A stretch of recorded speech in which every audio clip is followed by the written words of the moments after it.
మళ్ళీ ఎగరేద్దాం. తమ్ముళ్ళు మీ ఉత్సాహం చూస్తున్నా. ఇప్పటికే మేము ఇద్దరం కలిసి మూడోసారి వరాహ వాహన పైన ఎక్కాం. చైతన్య రథం 3 సార్లు ఎక్కాం. 3 జిల్లాల్లో తిరిగాం. ఈరోజు నేను చెప్తున్నా, మేమిద్దరం తిరిగి చూస్తే ఎక్కడ పోయినా ఈ సూపర్ డూపర్ హిట్ ఇది. మీ ఉత్సాహం చూస్తున్నా. తిరుగుందా తమ్ముళ్ళు అని మిమ్మల్ని అడుగుతున్నా. ఎవరైనా అడ్డుకోగలుగుతారా అని మిమ్మల్ని అడుగుతున్నా. సైకిల్ ఎక్కండి. జనసేన, తెలుగుదేశం, బీజేపీ జెండాలు కట్టుకోండి. గాజు గ్లాస్ చేతిలో పెట్టుకోండి. ఎవడైనా అడ్డం వస్తే తొక్కుకుంటూ వెళ్ళండి. ఇంకా ఏదైనా మాట్లాడితే, గ్లాస్ మీద దాడి చేస్తే తిరిగి ఆ గ్లాసుని ఏం చేయాలో చేసి చూపించమని మిమ్మల్ని అందరినీ కోరుతున్నా. ఈరోజు ఇక్కడికి వచ్చినప్పుడు పవర్ స్టార్ పవన్ కళ్యాణ్ గారు సినిమాల్లోనే హీరో కాదు, రాజకీయంలో నిజ జీవితంలో హీరో అయినటువంటి పవన్ కళ్యాణ్ గారు నేను మచిలీపట్నం వచ్చినప్పుడు, బందర్ వచ్చినప్పుడు మచిలీపట్నం ఒక్కసారి గుర్తు చేసుకుంటే సాహితీ, సాంస్కృతిక, రాజకీయ రంగాలకు వేదిక కృష్ణా జిల్లా. దేశానికి మహామహులు అందించిన గడ్డ ఈ కృష్ణా జిల్లా. ఒక్కసారి స్వాతంత్ర సమర యోధుడు, జాతీయ జెండా రూపశిల్పి పింగళి వెంకయ్య. తమలో ఈరోజు దేశంలో జాతీయ జెండా ఎగరుతా ఉందంటే అది మొట్టమొదటి ఎగిరింది కోనేరు సెంటర్లోనే ఎగిరింది తమ్ముళ్ళు. అది దీని చరిత్ర. అలాంటి చరిత్ర రాసిన బందరు పట్టణం ఇది. బ్రిటిష్ వాళ్ళ పేరులోనే ఒక వెలుగు వెలిగింది. ఒకప్పుడు ఇక్కడ బ్రహ్మాండమైన పోర్టు గాని ఇవన్నీ చిన్నప్పుడు చదువుకునేవాళ్ళం, బందరు పోర్టు గురించి కూడా. అలాంటి ఇక్కడ ఆంధ్ర బ్యాంక్ వ్యవస్థాపకులు భోగరాజు పట్టాభి సీతారామయ్య గారిని కూడా ఒక్కసారి గుర్తు చేసుకుని ఆ నాయకుల స్ఫూర్తితో ఈరోజు ఈ మీటింగ్ ని ప్రారంభిద్దాం. తమలో ఒకటే కోరుతున్నాం, నేను గాని, మిత్రుడు పవన్ కళ్యాణ్ గారు గాని, బీజేపీ గాని స్వార్థం కోసం కూటమిగా ఏర్పడలేదు.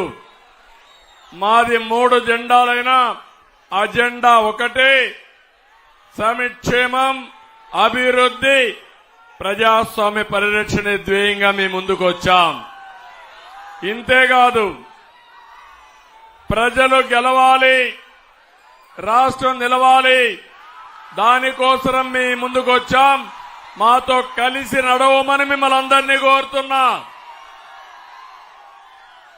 ఇప్పుడే 2014లో రాష్ట్రం 2గా విడిపోయిన తర్వాత మొట్టమొదటిసారిగా ముందుకొచ్చి 14 నేను పోటీ చేయను, ఎన్డీఏను సహకరిస్తారని స్వచ్ఛందంగా ముందుకొచ్చి సహకరించిన వ్యక్తి పవన్ కళ్యాణ్ గారని చెప్పి నేను మీకు తెలియజేస్తున్నా. 2024లో మళ్లీ ఏమాత్రం ఓటు చీల్చడానికి వీలు లేదు. ఈ సైకోని ఆంధ్రప్రదేశ్ నుంచి వదిలించుకోవాలి. ఈ రాష్ట్రం బాగుపడాలి. మనమందరం కలిసి పోటీ చేయాలని చెప్పిన వ్యక్తి పవన్ కళ్యాణ్ గారని చెప్పి నేను మీకు తెలియజేస్తున్నా. ఎప్పుడు కూడా ఎంతో మంది ఎన్ని విమర్శలు చేసినా ఏమాత్రం భయపడకుండా ముందుకు పోయే వ్యక్తి. అలాంటి వ్యక్తి ఈ రోజు మీరు చూస్తున్నారు తమ్ముళ్ళు ఎంతమంది ఎన్ని మాటలు మాట్లాడారో. కానీ ఒకటి మాత్రం ఎక్కడ అదరక బెదరక ఒక యోధుడిలా నిలబడ్డ వ్యక్తి పవన్ కళ్యాణ్ గారని చెప్పి నేను మీకు తెలియజేస్తున్నా. నేను ఈ సందర్భంగా ఒకటే అడుగుతున్నా, ఈ జిల్లాలో ఇద్దరు నాన్లున్నారు, ఇద్దరు కూడా మంత్రులుగా నిలబెట్టారు. ఒకడు బూతుల నాని, ఒకడు నీతుల నాని.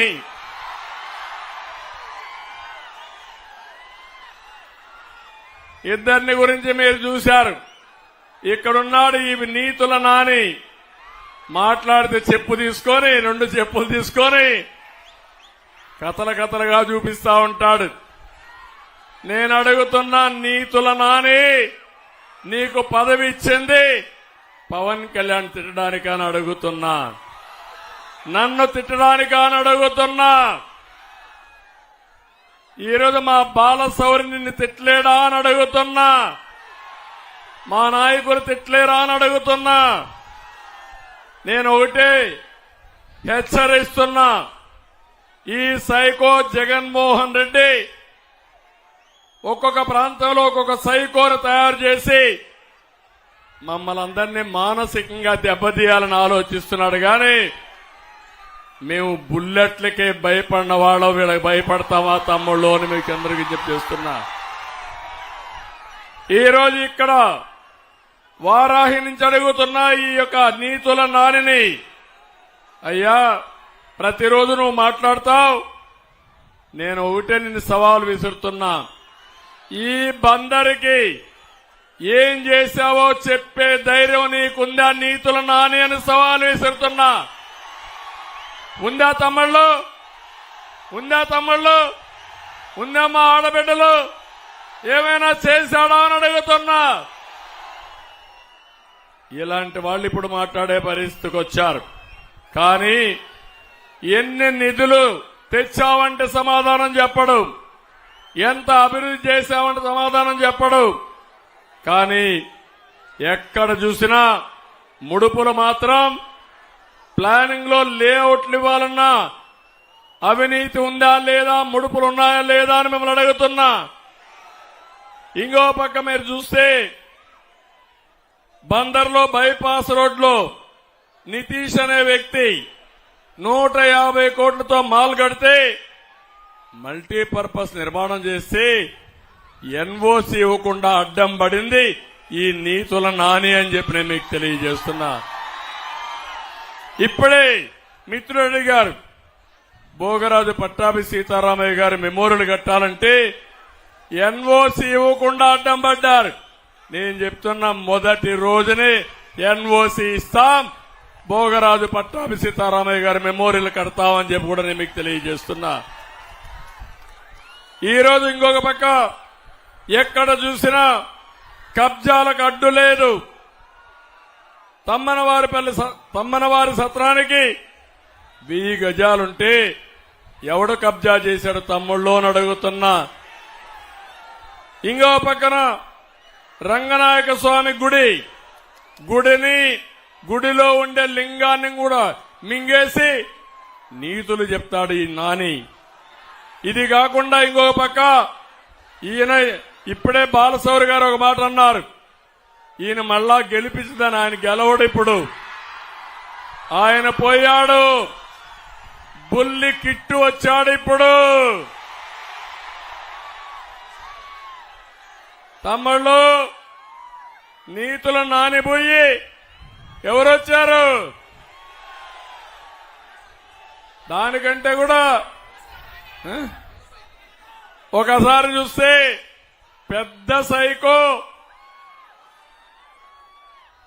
జగన్ రెడ్డి తిరుగుతున్నాడు. అక్కడ తాడేపల్లి ప్యాలెస్ లో ఉన్నాడు. పిల్ల సైకో ఇక్కడ కిట్టు ఒకడు తయారయ్యాడు.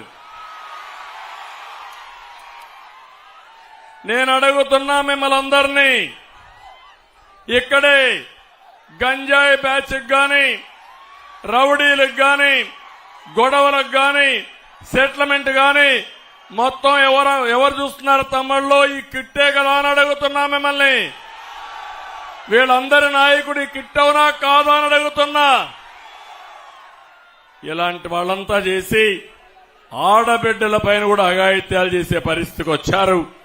నేను అడుగుతున్నా, పేరుని నాని ముందు ఇది సమాధానం చెప్పు. నీ నీతిని దానికి ఇక్కడ సిద్ధంగా లేవని కూడా హెచ్చరిస్తున్నా. తమ్ముళ్ళు, ఈ రోజు ఇంకొక విషయం మీరు చూస్తే మా తమ్ముళ్ళు చూపిస్తున్నారు. మందు బాబులు కూడా ఇక్కడ ఉన్నారు చాలా మంది. మీ బలహీనతను ఆసరాగా తీసుకుని 60 రూపాయల మద్యాన్ని ఎంత చేశాడు తమ్ముళ్ళు అని అడుగుతున్నా. 200 ఎవరికి పోతుంది డబ్బులను అడుగుతున్నా. జగన్మోహన్ రెడ్డికి అవునా కాదా అని అడుగుతున్నా. నేను చాలా ప్రభుత్వాలను చూశాను కానీ ఇంత అవినీతి ప్రభుత్వాన్ని నా జీవితంలో ఎప్పుడూ చూడలేదు. ఇంకో పక్క కృష్ణా నది ఇక్కడే ఉంది.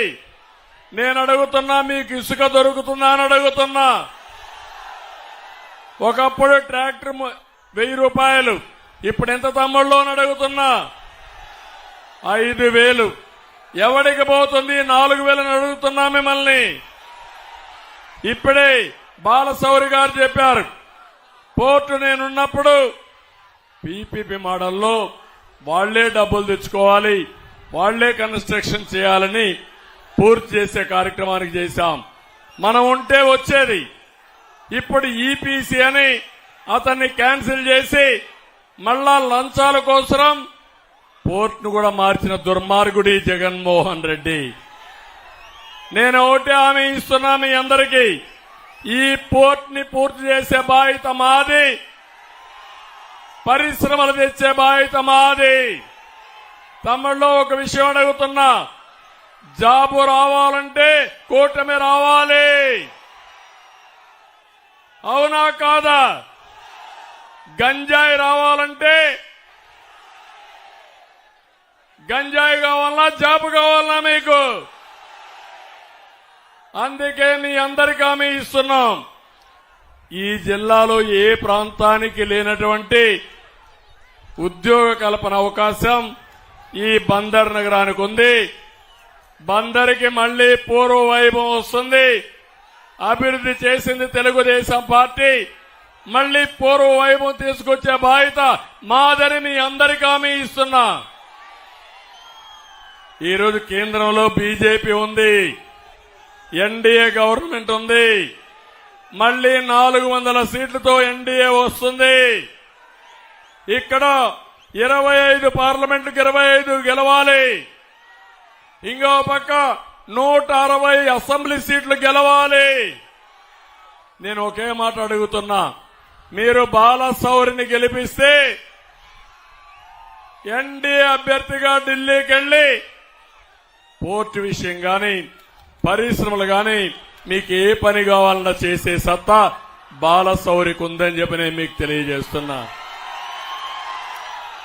నేను అడుగుతున్నా, ఇప్పుడు వైఎస్ఆర్ కాంగ్రెస్ పార్టీకి ఓటేస్తే దేనికోసం పనిచేస్తారు తమ్ముళ్ళు అని మిమ్మల్ని అడుగుతున్నా. దేనికోసం పనిచేస్తారు? అవినాష్ రెడ్డి అరెస్ట్ చేయకూడదని అడుగుతారు, అంతే కదా? 3 విషయాలు ఒకసారి చూడండి. జగన్మోహన్ రెడ్డి మమ్మల్ని తిట్టడం కాదు, నువ్వు సమాధానం చెప్పు. బాబాయ్ గొడ్డలి వేటు ఎవరేశారో సమాధానం చెప్పి తర్వాత ఓటు అడుగు. చెప్పే ధైర్యం నీకుందా అని అడుగుతున్నా. చెప్పాలనా లేదా అని అడుగుతున్నా. కన్నా కూతురు ఎవరైతే నీ చెల్లెలు సవాలు విసిరింది, మొత్తం వాస్తవాలన్నీ చెప్పింది, సమాధానం చెప్పాల్సిన బాధ్యత ఉందా లేదా అని మిమ్మల్ని అడుగుతున్నా. తమిళలో నిన్నే చూశారు. ఒకప్పుడు బాబాయ్ గొడ్డలి డ్రామా, అది మన మీద పెట్టడం, తర్వాత కోడి కత్తి డ్రామా, నిన్న చూస్తే గులకరాయి డ్రామా. గులకర ఎవడో వేస్తే పవన్ కళ్యాణ్ గారు మేము వచ్చి హత్యా ప్రయత్నం చేశామంట.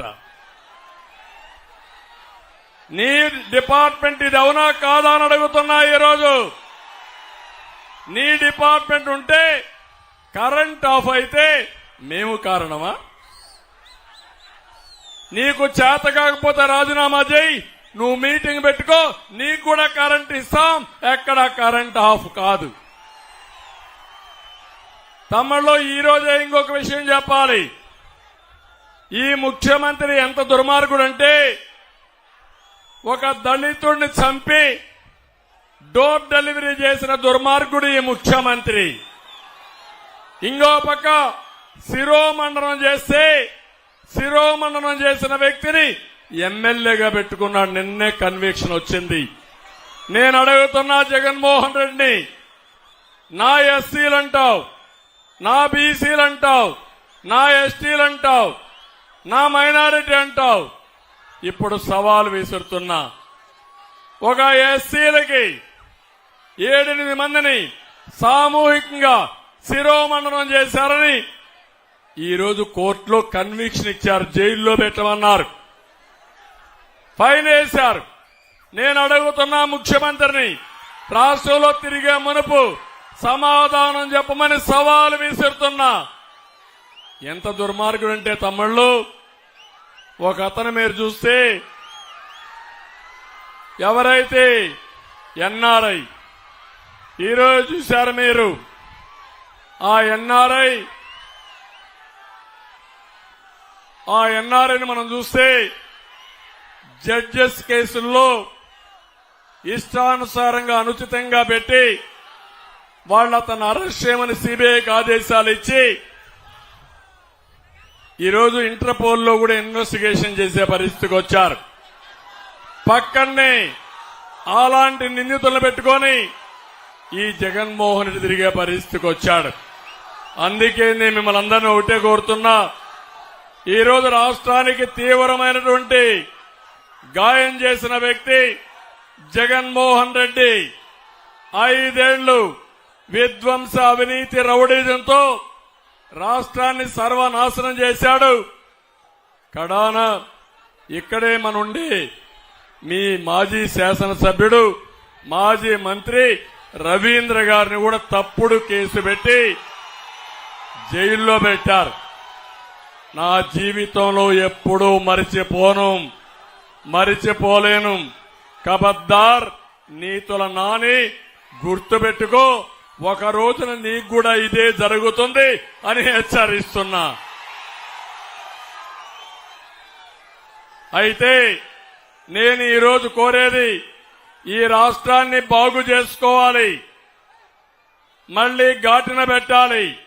ఈరోజు నేను దారిలో వస్తా ఉంటే చూశాను, మేమిద్దరం వస్తా ఉంటే యువత అయితే 2 జెండాలు పట్టుకుని పోటీపడి కేరింతలు, ఈలలు, ఉత్సాహంతో మీరు చేసేది చూస్తా ఉంటే నా జీవితంలో ఎప్పుడూ చూడని ఉత్సాహం ఈరోజు చూస్తున్నా. మా ఆడబిడ్డలు పిల్లల్ని సంకల్లో పెట్టుకొని డాన్సులు చేసే పరిస్థితికి వచ్చారు. ఇంకో పక్క తండ్రులైతే 2 పిల్లలుంటే 2 భుజాలు ఎక్కించుకొని ఈ ఇద్దరి బాధ్యత మీ ఇద్దరి బాధ్యత అని మమ్మల్ని చూపించారంటే మా బాధ్యత పెరిగింది. మళ్లీ ఒకటి హామీ ఇస్తున్నా, ఈరోజు మేము సూపర్ 6 తీసుకొచ్చాం.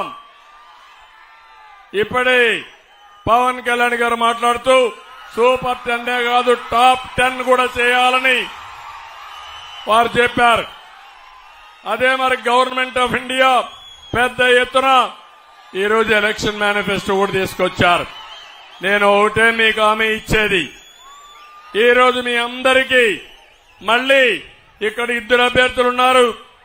ఒకటి కొల్లు రవీంద్ర ఎమ్మెల్యేగా ఎన్నుకోండి. ఇంకో పక్క అనుభవం ఉండే వ్యక్తి, సమర్థవంతమైన వ్యక్తి ఎంపీగా వెన్నుకోండి. నియోజకవర్గంలో తాగునీటి సమస్య ఉంది. ప్రతి ఇంటికి కొళ్ళాయి ద్వారా నీళ్లు ఇచ్చే బాధ్యత మాదని మీ అందరికీ హామీ ఇస్తున్నా. అక్వా రంగం నాశనం అయిపోయింది. ₹50 కరెంట్ ఇచ్చే బాధ్యత తీసుకుని అక్వా రంగాన్ని బాగు చేస్తాం. మత్స్యకారులకు హామీ ఇస్తున్నా. 217 జీవోను రద్దు చేస్తాం. వలలు, బోట్లు, ఇతర యంత్రాలపై ఇంత మునిపిచ్చిన దానికంటే మెరుగైన సబ్సిడీ ఇస్తాం. ఇవన్నీ ఇచ్చి ఇంకా ఎప్పటికప్పుడు ఒక సీనియర్ నాయకులు ఇద్దరున్నారు. వాళ్ళిద్దరి ప్రమేయంతో మచిలీపట్నానికి పూర్వ వైభవం తీసుకొస్తాం. పోర్టు పూర్తి చేస్తాం. ఇప్పుడే ఒకటి చెప్పారు, మచిలీపట్నం నుంచి రేపల్లికి కనెక్ట్ చేయడానికి ఒక రైల్వే లైన్ వేస్తే ఇది ఒక సర్క్యూట్ కింద వస్తుంది. మెయిన్ లైన్ కనెక్ట్ అవుతుంది. అది కూడా చేస్తాం. పెనుమోడి వారధి కూడా మనమే చేశాం. ఇది కూడా మెయిన్ రోడ్ వచ్చి నేషనల్ హైవే కూడా మనమే తీసుకొచ్చాం. ఇవన్నీ వచ్చాయి. అన్ని పనులు చేసే బాధ్యత మాది. మమ్మల్ని ఆశీర్వదించే బాధ్యత మీది. ఇక్కడ నారాయణరావు గారు కూడా ఏదైతే పొత్తులో ధర్మంగా ఒక వెనుకబడిన వర్గమైన సీట్ ఇవ్వలేకపోతే పూర్తిగా సహకరించారు. ఆయన్ని కూడా అభినందిస్తూ మరొక్కసారి మీ అందరి ఉత్సాహం చూశాను. టైం చూస్తే అయిపోతా ఉంది. ఇప్పుడు మళ్ళా నేను ఎక్కువ మాట్లాడితే